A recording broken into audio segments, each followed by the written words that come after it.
1 in 3 is intended for mature audiences. Episodes contain explicit content and may be triggering as they often include violence and other varying forms of abuse such as emotional, psychological, sexual, and physical. In most cases, names have been changed to protect all involved. Please note, statements and opinions of guests do not necessarily reflect those of my own. Hi, warriors. Welcome to 1 in 3. I'm your host, Ingrid. How often do we hear the question, why don't they just leave, when talking about victims of domestic violence? Today's conversation may change that question entirely. I'm joined by Dr. Danielle, someone I feel is one of the most qualified voices to speak on legal abuse. Through her personal story and expertise, we'll explore a deeper, more important question. What happens when they do leave? Here's Danielle. Hi, Danielle. Thank you so much for joining me today and welcome to 1 in 3. I'm very, very happy to have you here. Well, thank you, Ingrid. I'm happy to be here. We just were mentioning that there is so much that we could talk about, but before we get into any of that conversation, could you share some of a background with the listeners just so they can get to know you a little bit? Well, I was born and raised in Switzerland. My accent comes from the French-speaking part of Switzerland and learning English in India. So it got mixed up. And I like to start with that because people don't listen to me until they can place that accent. That's very interesting. Yeah. So I was traveling, just learning English. And, in India, when I came to this country, I had a very strong Indian accent. And now it's kind of mixed up depending how tired or focused I am.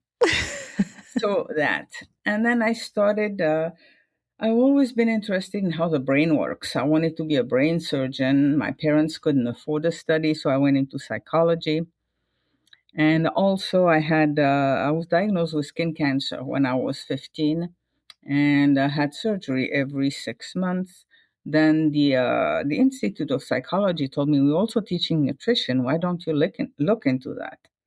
So I did that, bought my first juicer when I was 18 years old, and I stopped going to the surgeon. What I needed was a deep cleanse. And I've kept a foot both in psychology and in nutrition ever since. I got a doctorate as a naturopath. When was that? In 94, I believe. And then my PhD in natural health in 96.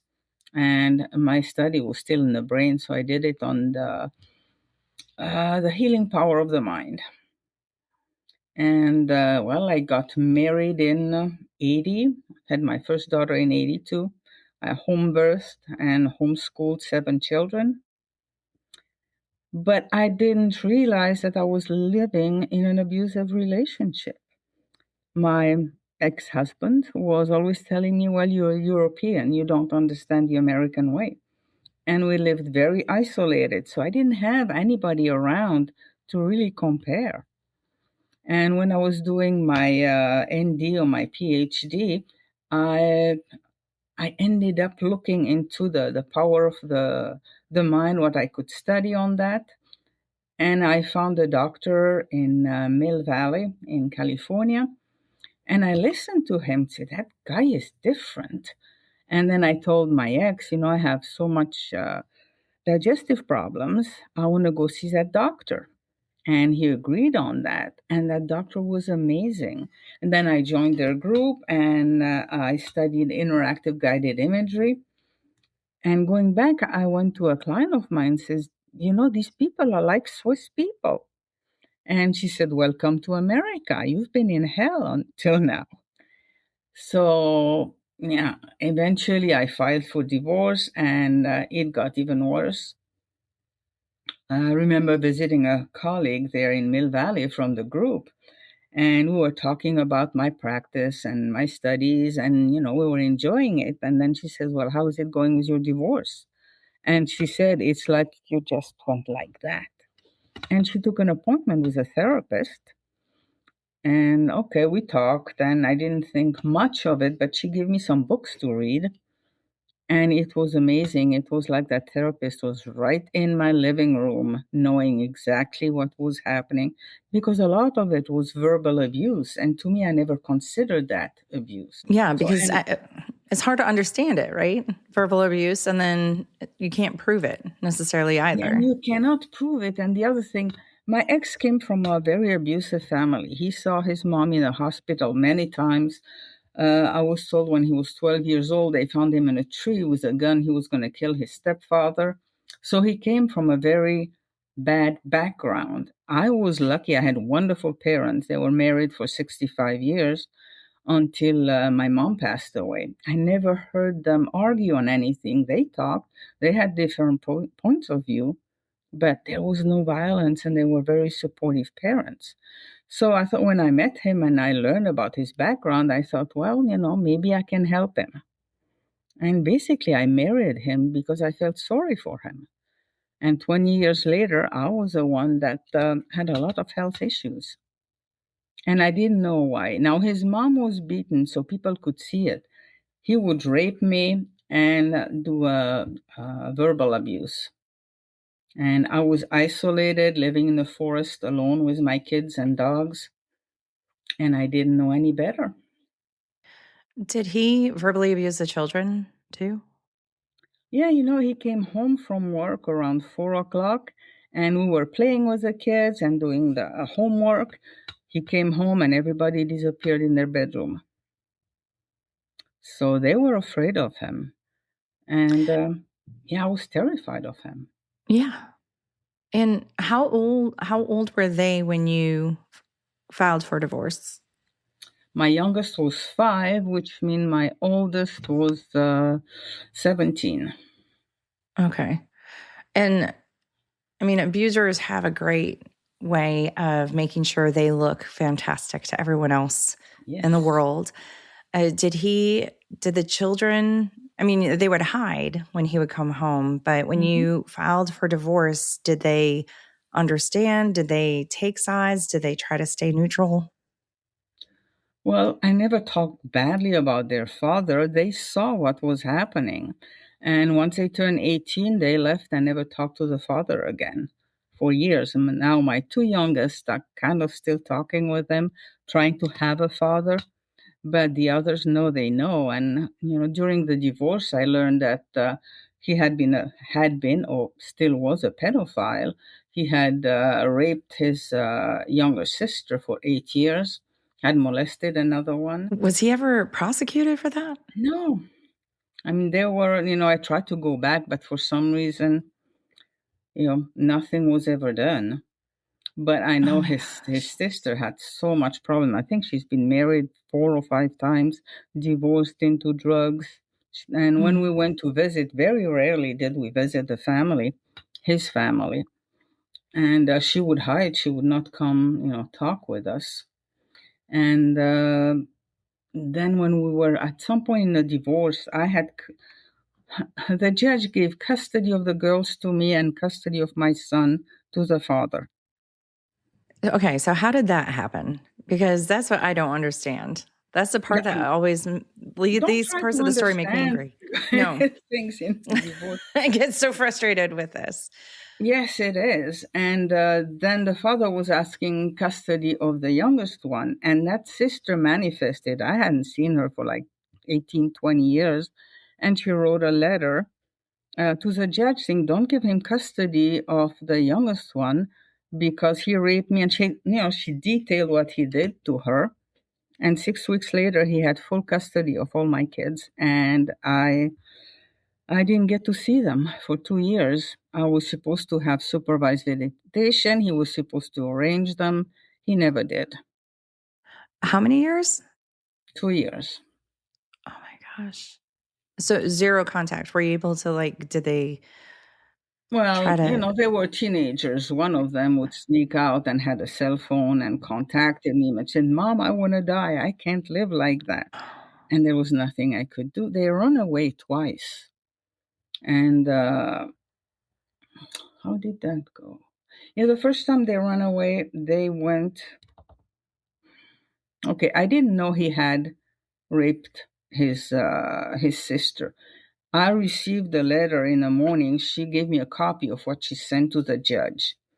And I read that the night before, and we were supposed to go to court the following morning. My daughter I was driving and my heart started to go into fibrillation. So I contacted a doctor, a medical doctor friend of mine, said, you immediately go to the hospital. So my daughter, dropped me at the hospital, told the court I couldn't make it. She saw me, with all kind of tubes and stuff. And she said, Mom, I just bought a car with a big trunk. I'm going to take my siblings, run away to protect them. And she did. She took the siblings and ran away somewhere in Colorado. We were living in California. And to this day, I don't know where they went because she knew she would be tracked. So she would stop at the payphone, call somebody who would call somebody else who would call me saying they okay. And then all kind of things happen with the court. One of the deputy attorney, DA, called me and says, we need the children. I promise we'll protect the children. They will not go back to the father. And so they made arrangement with the father's younger sister, who's a millionaire in Florida, to contact them so they could go there for safety. And my oldest daughter went, checked them out, and as soon as she left, the father came, got full custody, and got them back to California with him.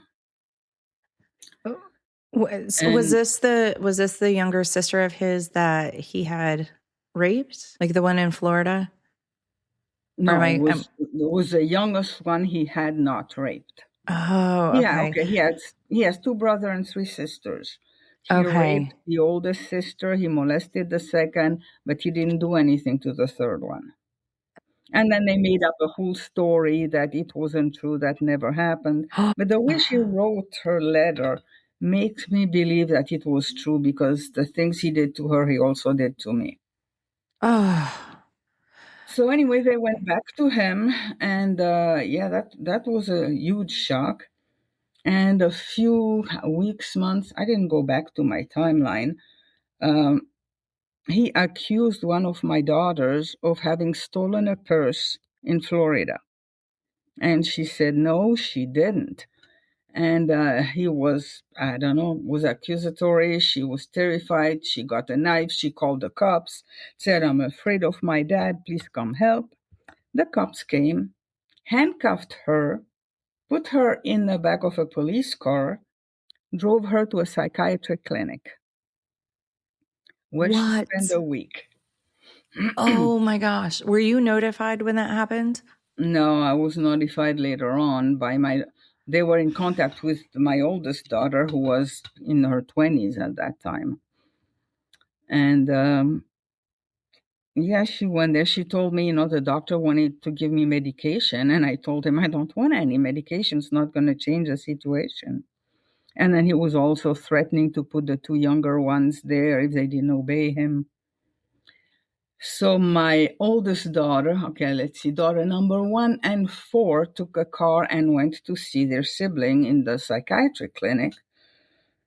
And they visited her. The father heard about it, so he put like a restraining order that nobody but him was allowed to see that daughter. And they approved this restraining order? Did a judge signed the restraining order? No, that was a hospital. He told the hospital, as far as I know, not to let anybody see the daughter except him. So these 2 daughters, 1 and 4, went to the consulate in San Francisco. We're on their way to the consulate because I'm Swiss, so my kids are Swiss too, to ask for help. But in between, I don't remember how it happened, but they heard that the father had filed a kidnapping order, that my oldest, who was in her 20s, had kidnapped a 16-year-old, and that they were going to be arrested. So they didn't end up in the consulate. They went back. And so that's, that's part of the thing. And we were talking earlier about temporary restraining orders. I had about a 1-foot file with CPS that neighbors, friends, psychologists, therapists, medical doctors had said, the mother is a great mother, the father is abusive. And the court said, well, she's brainwashing everybody. I was not allowed to bring any of the files from CPS to get custody of my children. Why? Don't ask I mean, me I don't, why. I don't You stop know, asking why. I mean, that was a small town. The head of CPS was a wife of the DA who worked with my ex.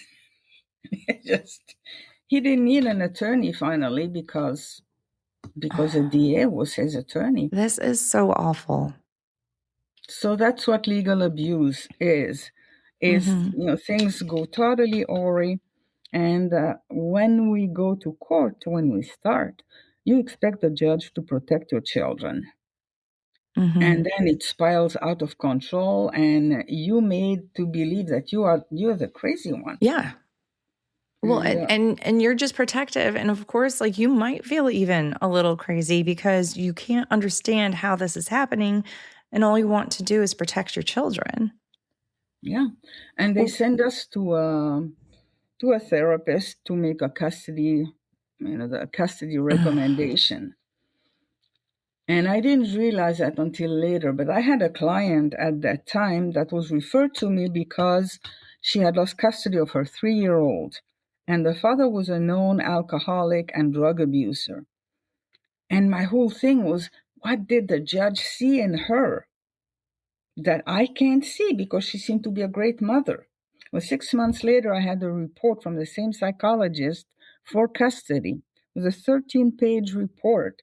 And as I was reading it, a client of mine who was a social worker had become a friend. So I was reading that at her place. And I was reading and said, well, if that is true, I'm not a good mother. They should not stay with me. And she shook me and said, it's not you, it's a system. Because there is literally not one paragraph that was correct. It was all made up. And how did that happen? Is I was supposed to get the children back on a Sunday night. And he did not bring the children back. And they were supposed to go see that psychologist the following Friday. So he kept the children the whole week to tell them what to tell the psychologist. And I called my attorney and said, I'm supposed to have custody. He's not bringing the children back. The response of my attorney was, well, you better stay home, because if he brings them back and you're not there, you're going to be in contempt of court. But wouldn't he be in contempt of court for not bringing the children? Apparently not. Oh my gosh. What was the reason that a judge ruled that he got 100% custody and you didn't get to see your children for 2 years? I don't know, because he had that letter like I did, that he had raped his sister. And, I was telling all kind of, I had files upon files of things that I had written what he had done. But I was just that bad woman. Okay, where was I? So the children, after my daughter went to the psychiatric clinic, they made plans on running away again, because he was going to put them all in a psychiatric clinic, and they achieved that. And people helped them, and they got a car, and they drove to Las Vegas, where my two oldest and myself were living. And I knew I couldn't see the kids. So my daughter had an attorney, and they went all to see the attorney. She prepared a TRO and protective orders, and it was the day before Christmas. So because we filed everything, then she said, you can have your children for Christmas. We still hid at friends' house in different motels. So the children were with me, and the court hearing was constantly postponed, and another one, and another one. And then somewhere around April, I think was 17th, the U.S. Marshals surrounded our home and took my oldest daughter was there. They handcuffed her and put her in a police car. She was going to a very important symposium she was a stunt woman, and she was going to go to her third event that probably would have launched her career. And she was in a police car. My 15-year-old was taken out of her room at gunpoint by the U.S. Marshals. And obviously, they arrested me, and my daughter spent 4 days in jail, and I spent 6 months in maximum security. Maximum security. Yes, with drug dealers, with murderers. Oh my gosh. Because your 15-year-old was there? Or what was? No, because, there was 5 of the children had run away, and they said I had kidnapped them. Oh my God. So they did not want me to be tried in Las Vegas because the whole thing had been a fraud. So I had to be transferred back to California to go through trial. And in order to go transfer from one state to another, you have to have the signature of both governors of California and Nevada and both attorney generals from California and Nevada. And I have that letter that says we can prove that she physically went to California to kidnap the children. I was 500 miles away. I never went there to kidnap the children. When we started the court procedure for the trial, the judge asked, how did the children go from point A to point B? And the DA said, it's irrelevant. And my public defender said nothing. How is that irrelevant? I mean, that's what they do when they try to prosecute somebody for murder. They show a timeline how it was impossible for this person to do all of that in this time frame. And why wouldn't did your public defender just not care? He told me I was a vicious woman who didn't want to obey her husband. The public defender said this? Mm-hmm. Your attorney? Yeah. Oh my God. And that if I did not sign the plea bargain, I was going to be put in prison for 7 years, no questions asked. I had 40 witnesses I could have produced. They refused. The judge did not want to listen to any of them. There was one witness that would have been allowed in the trial, was one of the U.S. Marshal that found the children in Las Vegas. And that would have sent me 7 years in prison. So what was the plea deal? The plea deal was 5 years probation and the time served and not seeing my children. I don't remember if they put it 2 years. The reason I was 5 years on probation is so the children would not run away again. Because the children were told, if you run away again, we're going to put your sister and your mother back in jail. This is awful. So did your ex-husband have connections to hire people that he was able to orchestrate all this? Well, I was told by a psychiatrist, family therapist, and a psychologist that he was a psychopath, a true psychopath. And apparently I studied, I studied a psychopath, and they have that uncanny ability to feel what a person is kind of weak or has, biases. So he could feel what the judge wanted to hear. He could feel what the cops wanted to hear. One time he beat up my daughter. He hurt her arm, and then the cops were called. She went to the hospital, and one of the cops said, well, teenagers don't obey. Even if he had broken her arm, I would have considered just discipline. What?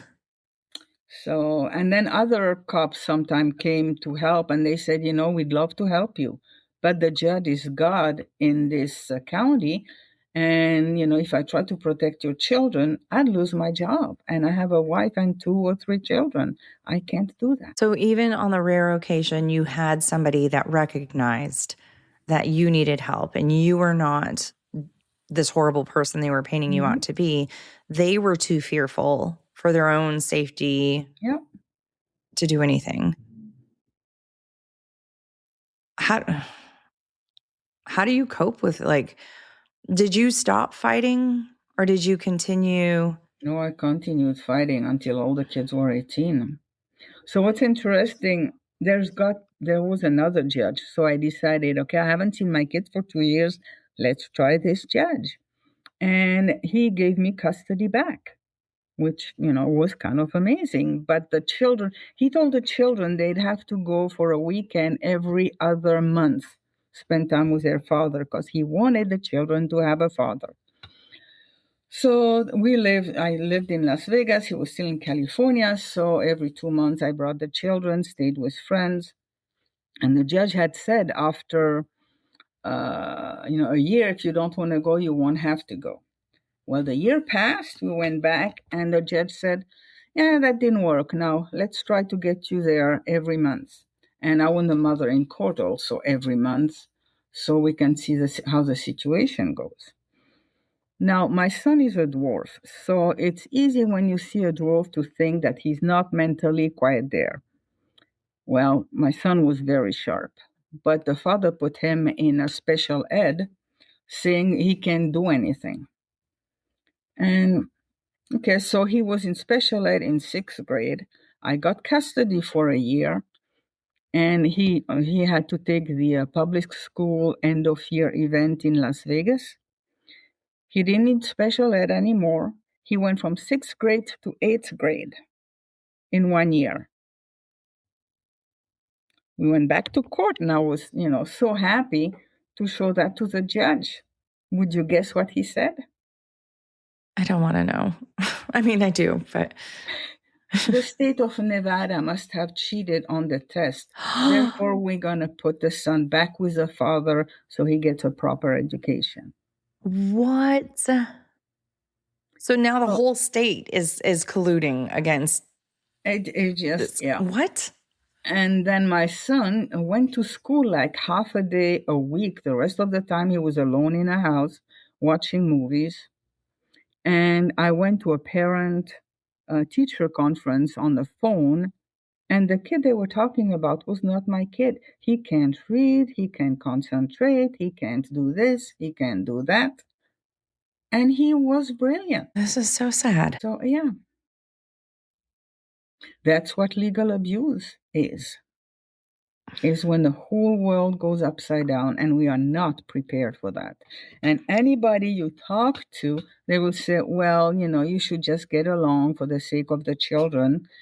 But when you have an abuser, especially a psychopath, sociopath, or somebody who has connections, it doesn't work. There is no co-parenting with a psychopath or a sociopath or really any abuser, because no abuser, despite a diagnosed, well, they're probably not diagnosed because they're not going to go get diagnosed, personality disorder, none of them want to take accountability for what they've done. And they're going to blame someone else or something else for their actions. And they're going to do everything they can to convince everyone around them that they've done nothing wrong, or whatever actions they've taken are justified by what they are trying to say that their victim has been doing. He never took care of the children. Of course that not. was not his thing, except when they were babies. He would shower them, change diapers. And that was not a red flag for me because I didn't know he was a pedophile. So later on, I learned. So, that's, when you were in it, well, you learn to survive. I was fortunate. I already had all kind of tools at my disposal to lower the stress. I knew how to eat to lower stress. I knew different techniques to lower stress. But still, when you go through insanity, it's, it's survival. That's one of my doctor told me. It's not time for you to build a practice. You need to survive what's going on. And one after the other of my friends, psychologists or therapists, asked me not to tell them what was happening because they couldn't deal with it. Until I found Dr. Huffer, Karen Huffer, She contacted me after I was out of jail. I don't remember how we got in contact, but she wanted to know, and her and I started a support group for people suffering from legal abuse, not just in family court. That happens in elderly court. That happened with HOA. We had people who had been wrongfully terminated. And we would meet week after week and just use some of the techniques to help us survive one more week. And then I also met Linda Barnard. She passed away not that long ago, who was a therapist for legal abuse. So she understood, and I took her classes, to do custody evaluation. And she said she's one of the very few who actually do proper custody evaluation. Most of the evaluator have been trained by the Father's Rights Movement. So the custody, so the custody is not going to be right. And I remember, like, it was 2000, we were picketing in, not for my case, but for somebody else's case. And the judge is still there. And one of the custody evaluator, his report was he's abusing the children. He takes away everything they like. He humiliates them in front of people. He doesn't feed them properly. But the mother is a strong alienating force, so I recommend the children be put with the father. Does that make sense? No, so he recognizes all of the abuse, but because you're trying to protect your children, they should go to the abuser. Something like that. I mean, it's pretty much it. The whole father's rights movement, I recognize that healthy fathers should for sure have a place in children's lives. Healthy mothers should have a place in children's lives. And I recognize that both genders, there can be abusers for both gender or all genders, I suppose I should say. But,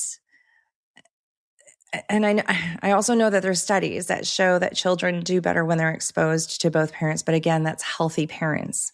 And the studies show that children who are exposed to abuse or toxic family environments actually do much worse long-term. They live shorter lifespans. They have higher incidence of substance abuse, of suicide. It's health, just general health. Yes, being murdered. That is just so asinine. I know you had sent me Dr. Bandy Lee's information because she and I started watching the program where she had this conference. One thing I just remembered, so I screenshotted this at the very beginning. Mothers are 5.5 times more likely to die in 10 years if they lose custody in family court than if they never entered family court. Common causes are murder, heart attack, cancer, substance use, and suicide. And that was from a study, I think 2024. And then this, since 2008, nearly 1,000 children have been murdered by a divorcing or separating parent during a custody dispute. Yeah, and it's getting worse. It is getting worse, and everybody knows it. Especially the judges. The judges are seeing this stuff. Yeah, it just, my brothers in Switzerland said that would never happen in Switzerland. And yet, when I went back there in a newspaper I was reading, there was a case like that. And in France, and in Spain. So it's spreading. The bad stuff is spreading, unfortunately. It is. How many years did you spend fighting? Well, really 16 years. 16. And then last year, I've been living at people's home. I lost so much money. I was a professor at an institute. By now I would have been a millionaire, but I couldn't, I was teaching, and then we had the cop intervene and said I had kidnapped children and whatever. So I gave up about everything. And it was 2 years ago, I think, my daughter said, you're entitled to part of his retirement. He cannot get it. You should ask for it. And I said, well, I knew that 9 years ago, but the new judge, was his ex-attorney. So you think he's going to sign the paper? Because the judge had to sign the paper. Oh So my I said, well, it's a gosh. different judge, so, try it. So she did about everything to help out. And we went in front of the judge, and then he said, okay, well, we should try to find the father. I'm saying, well, we don't know where he is. And then we went, 2 months and 2 months, and it lasted a year. And the last hearing, he was so proud. Said, my daughter, I found your father. Aren't you happy? And she said, nothing. She was really shocked to see him. And he was still manipulating, Your Honor, I'm so sorry. I have a hard time speaking. I just came out of the hospital. And talk about the paper. He had to sign the paper. Say, I tried to have her sign those papers 3 times. She refused to sign the papers. So he's still just blatantly lying. He was still blatantly lying, and poor me, I'm the victim here.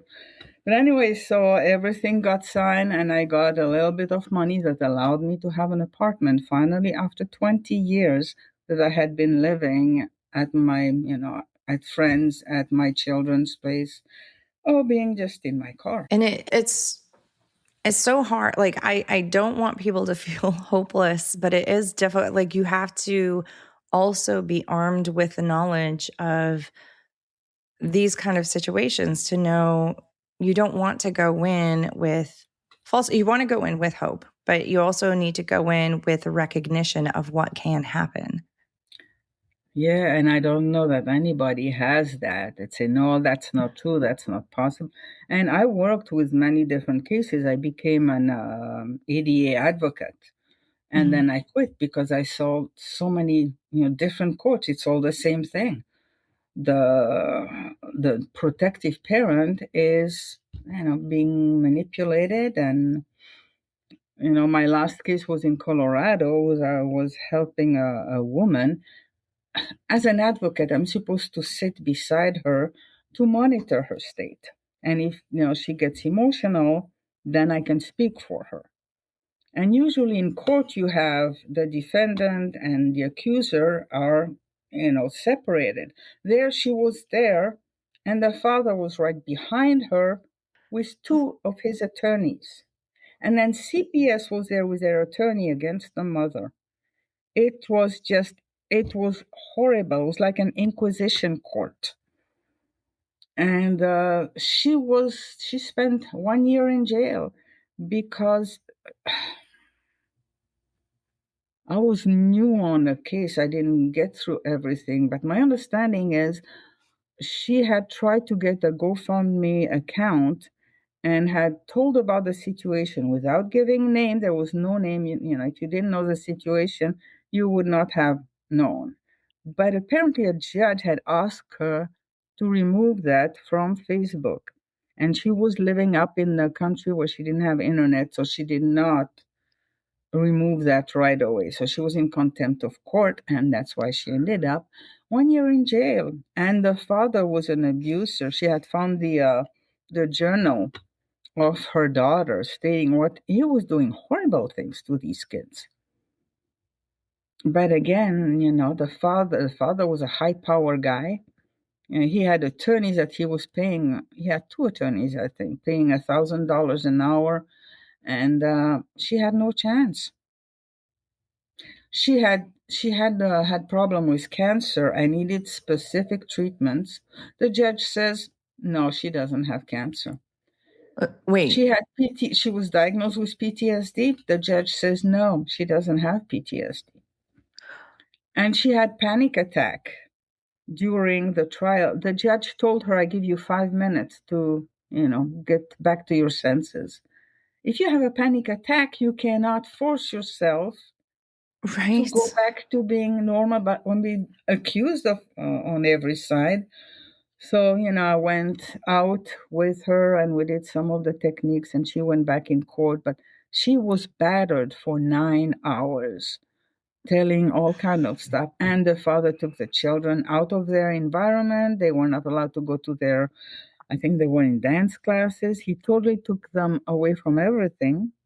And she had another panic attack that night, went to the hospital. The next morning, I went to the hospital, checked her out, went to court and said, she's in the hospital. She can't come to court right now. So the judge continued the trial without her and took her parental rights away. She's not allowed to see her children till they are 18. Because she didn't show up to court, more or less. Because she was in the hospital.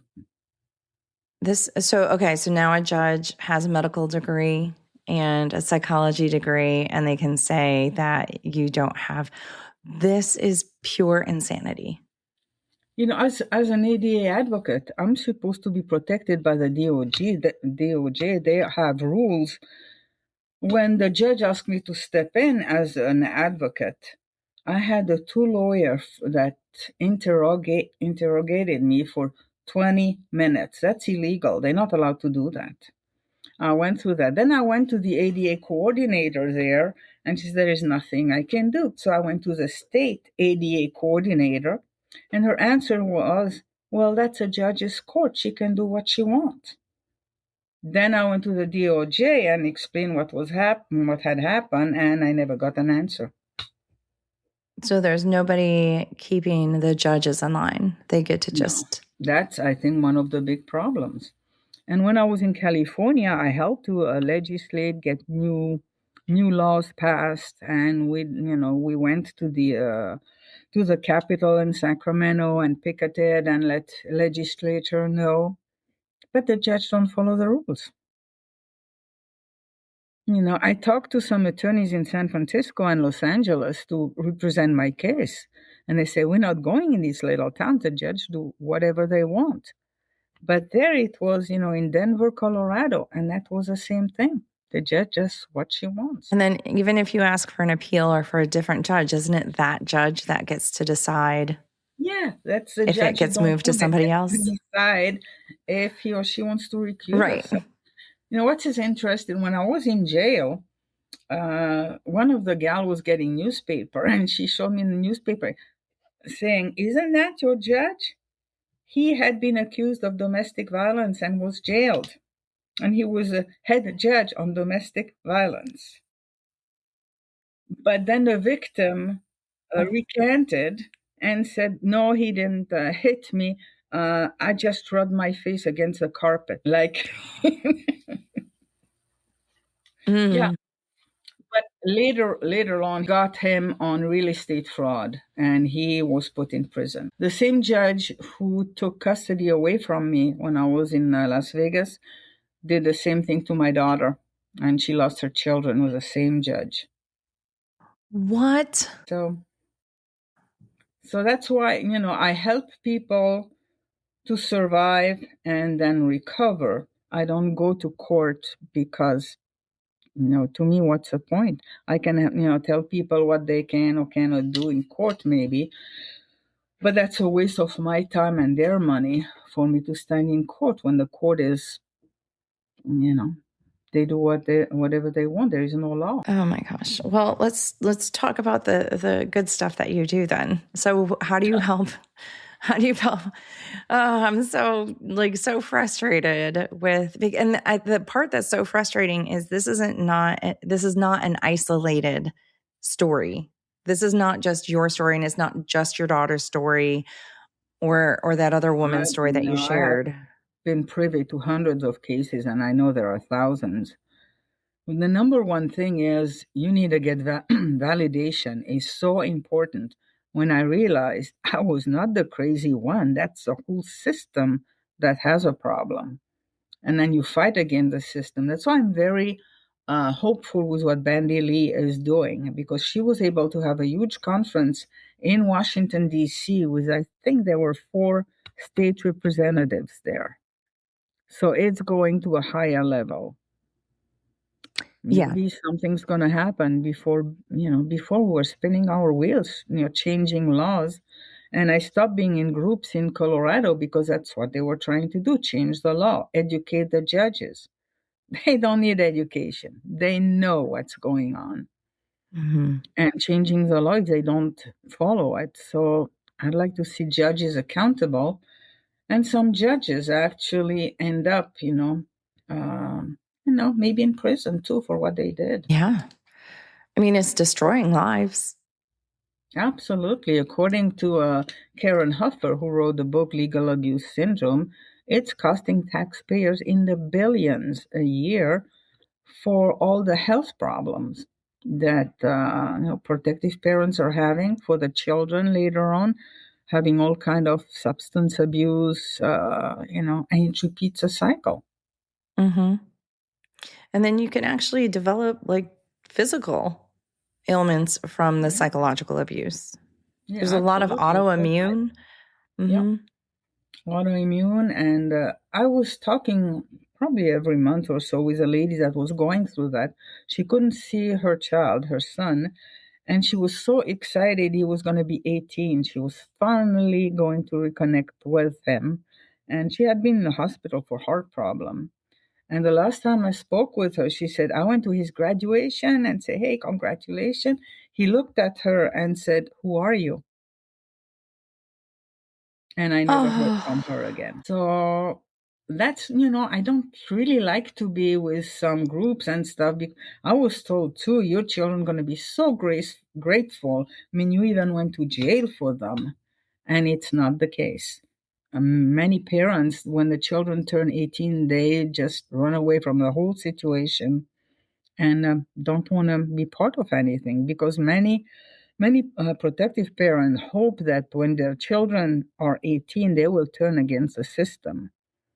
And my daughters were part of the, how they call them? I forgot. The courageous kids. And one of my daughters even received a medal for her courage to speak out. She was in a conference in Southern California in San Diego and spoke up in a huge conference. And because of that, I still have her medal, but she threw it away. She said, nothing changed. We got a medal. The DA, the Attorney General of California knows, and nothing changed. Mm. But what I see happening now is much more people are talking about it. Vandali is a powerhouse, and she seems to have a lot of connection in legislatures around the country. And I think it's taking it to a different level. So Yeah. I am hopeful that things are going to change. I think we all are. I mean, we have nothing else, nothing else we can do, right? Than be hopeful that, these people who are out on the battlefield fighting for these can actually make some changes. I wrote a book called Yes, You Can Recover, What I Used to Help Myself. And when I was out of prison, out of jail, my brain was not really functioning very well. I had definitely PTSD. Karen Huffer helped me. But then I went to a dance class learning tango. Tango is a very difficult uh, dance to learn. And actually, it's a therapeutic dance, especially for Parkinson's and PTSD.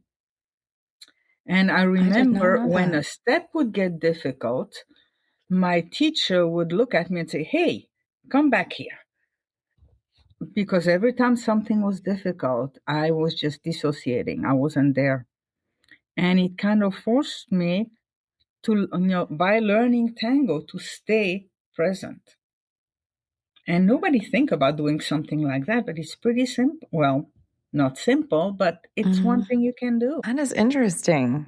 I And then you never need to realized keep that. up, eating healthy food. You don't, because if you're under stress, you don't want junk food in your system.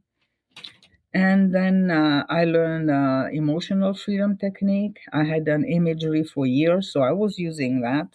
And I remember when I was in jail there, I had been transferred to California, so going outside was going on the top of the jail, and I could walk 52 steps one way. I would walk 52 step one way, 52 step, and I was doing this tapping technique and tapping on my fingers and doing qigong, and the guards were looking at me, what is she doing? Well, trying to survive, but yeah. So that to keep getting your system back in bounds, back in bounds. But that's not like you can do it one time and you're fine. It's constant. And I used to panic every time I got something from the court, from my ex's attorney. I would panic for like 2 weeks, and then I would panic like 2 hours, and then I had my mind back and I could understand.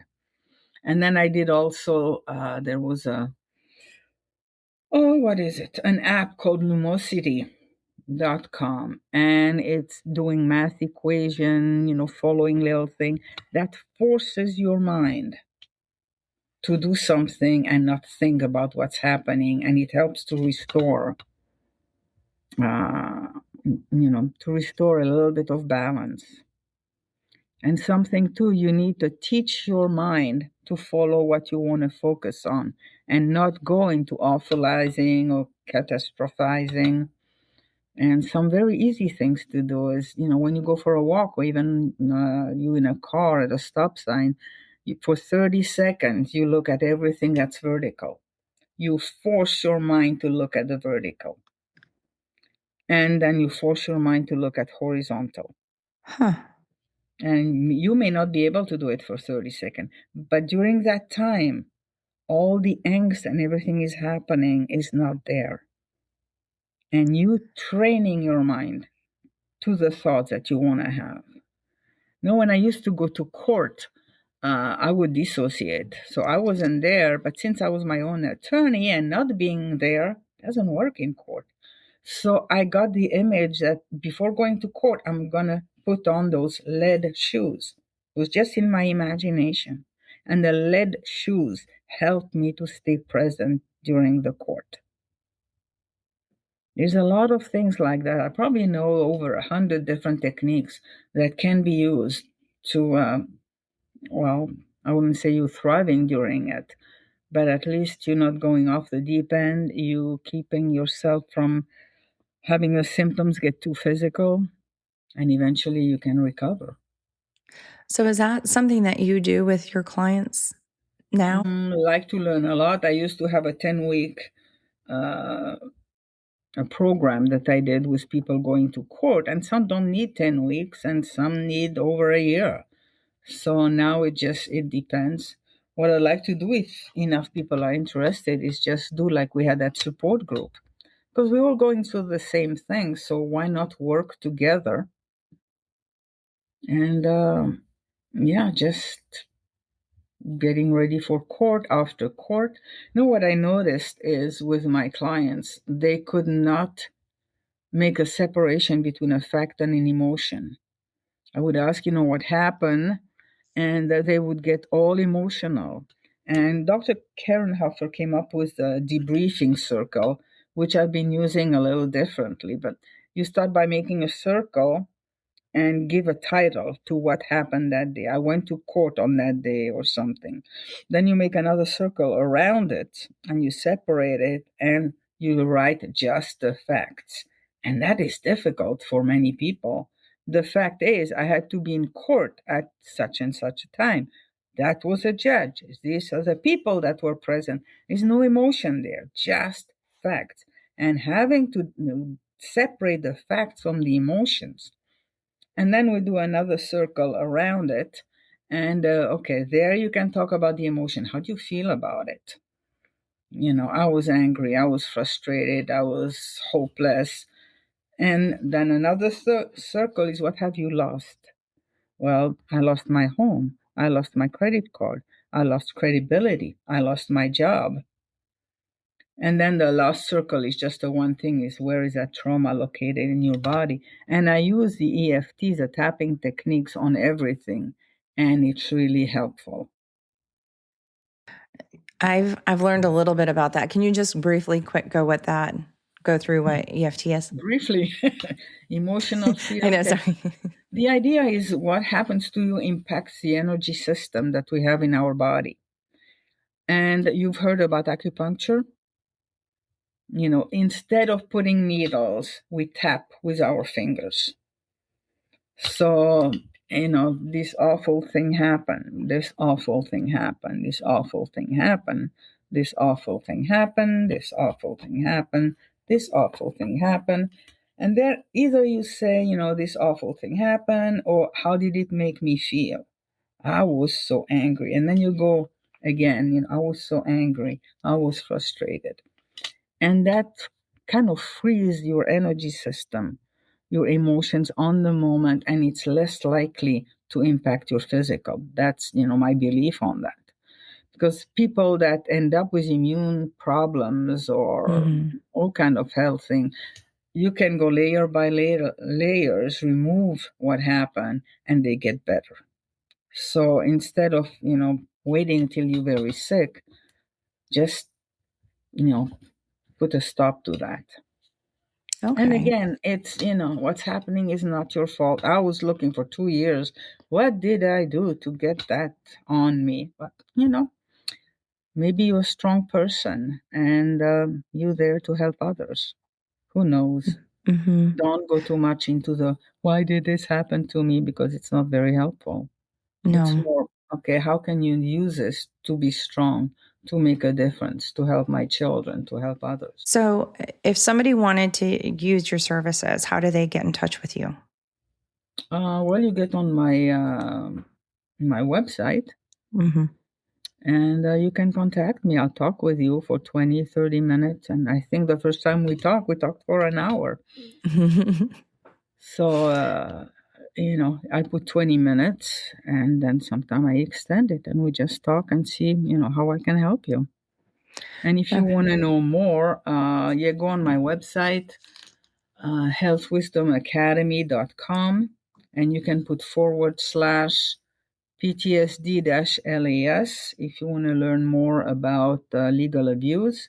And at the bottom of that page, that will lead you to another page where I made a lot of videos for an organization that doesn't exist any longer, but the idea about LAS still stays. So, that helps you what's going on in court, how you may prepare. Yes. So, And I'm excited because you and I are also going to eventually do another podcast episode for the Legal Abuse Explained podcast, specifically on legal abuse syndrome. So that will be an exciting episode to learn more. You mentioned a lot of books that had helped you, and you have your book.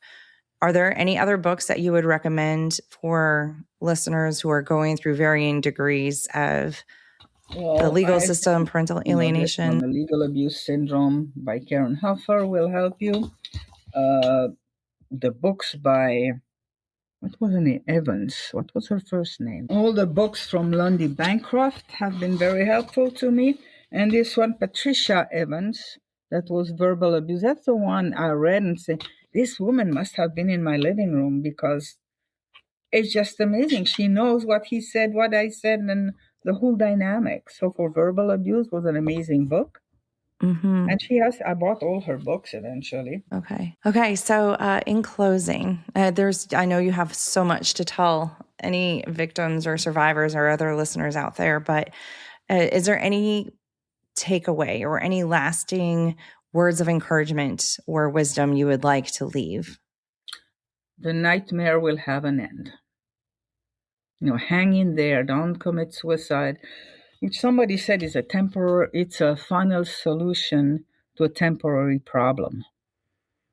So, things will get brighter. And as more of us work together, and maybe with Bandy Lee, I don't know, maybe we can change the system and protect our children. Thank you so much. Well, thank you for having me and for the chat. Yes, I appreciate it. And I'm looking forward to, because I think we have a lot more to talk about, I'm looking forward to more episodes on this podcast and others. All right, sure. All right. Okay. Thank you again, Dr. Danielle, for joining me today, and thank you, warriors, for listening. I've included the links Danielle was referring to, as well as her 1 in 3 profile, in the show notes. I will be back next week with another episode for you. Until then, stay strong, and wherever you are in your journey, always remember, you are not alone. Find more information, register as a guest, or leave a review by going to the website 1in3podcast.com. That's the number 1, IN, the number 3, podcast.com. Follow 1 in 3 on Instagram, Facebook, and Twitter at 1 in 3 Podcast. To help me out, please remember to rate, review, and subscribe. 1 in 3 is a .5 Pinoy production. Music written and performed by Tim Crow.